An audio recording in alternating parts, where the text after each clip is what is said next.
What again? Breathing. Yeah, breathing, right? So they're actually really good at extracting the oxygen from the water. They can get more oxygen out of the water than we can get out of the air. So they're really efficient gills. Okay, so I can remove those, or just part of them, hopefully. I feel bad for you, fish. This is awesome. So there's the gills. So here's the other half of the gills. Now, the organ directly located between our lungs is the heart. Very good. So this is the heart, and there you can see as I squeeze it, blood's coming out. So that artery was attached directly to the gills. So here's the heart, and they only have no, it was frozen. It was dead fish. So they only have two chambers, a ventricle and an atria. So they only have a two-chamber heart that pumps blood through their fish. Okay. Maybe at the end, guys, I'll let you kind of play with the guts a little bit. Okay.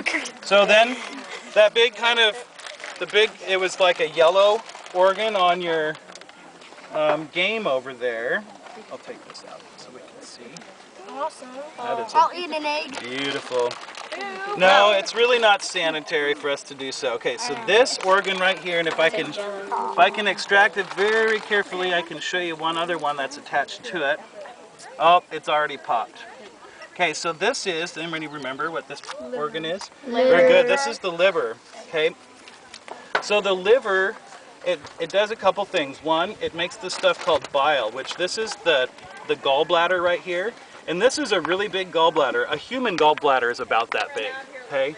So, maybe a little bit bigger. But the gallbladder stores what's called bile. Bile's made in the liver, and it's stored in the gallbladder. So when the fish eats a meal, it helps secrete these chemicals that help break down the fats. And fish have a really fatty, oily diet, okay? So this is the liver and the gallbladder, and you can see there's all this connective tissue in here too that kind of holds all the guts and organs in place. Okay, so now let's talk digestion for a little bit since we're on the liver. Okay, food goes in the mouth, down the esophagus. Okay, so here my pinky's going into the esophagus right here. Oh, gross. Cool. Okay? So there's it's what I call a peristaltic movement that pushes the fish, because sometimes, like if they're eating a big herring, it's going to be wiggling and trying to get out. So the esophagus helps push it down into the stomach. So this kind of J-shaped organ right here is the stomach. So I'll remove the esophagus. This is cool. There's a lot of eggs. My fingers in the esophagus, that's right. I would not be proud to have that many children. I would.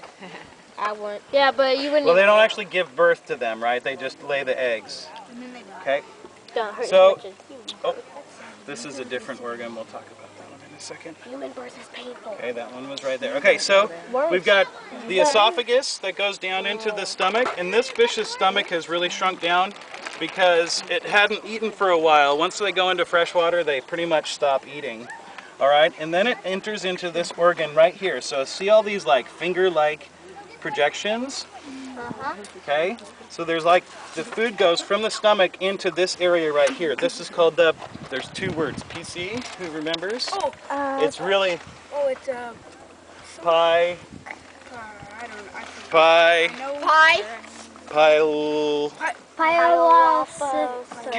Seventh graders, can you help? It's hard, isn't it? Pyloric ceca, very good. So this is like our small intestine, okay?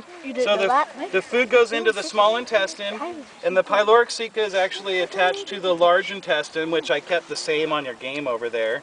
And this is the large intestine. Let's follow it all the way back. Oh, nice. So our large intestine and